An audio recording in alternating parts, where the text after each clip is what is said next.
Hello, these are the top things you need to do before going camping.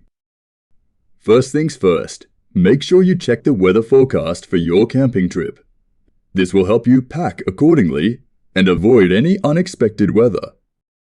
Next, create a checklist of all the items you'll need. This includes camping gear such as tents, sleeping bags, cooking utensils, and of course, don't forget a good supply of food and water. Now, let's talk about safety.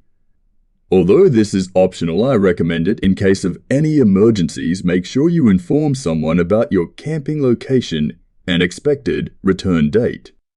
It's always a good idea to carry a first aid kit and know basic first aid procedures. And of course, don't forget to pack a flashlight.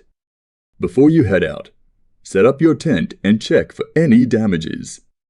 You don't want a surprise rainstorm soaking you in the middle of the night. When it comes to food, plan your meals in advance. Pack non-perishable items and don't forget to bring a cooler for drinks.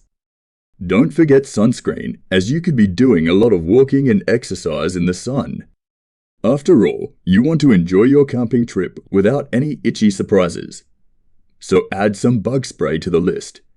This is not essential, but I do recommend it. Make sure to respect nature and leave no trace. Lastly, this is optional, but some deodorant might help, as you will be getting sweaty from lots of exercise. That's it. Now you're ready for a successful camping trip. Thanks for watching, and don't forget to subscribe to our channel for more travel advice. Happy camping!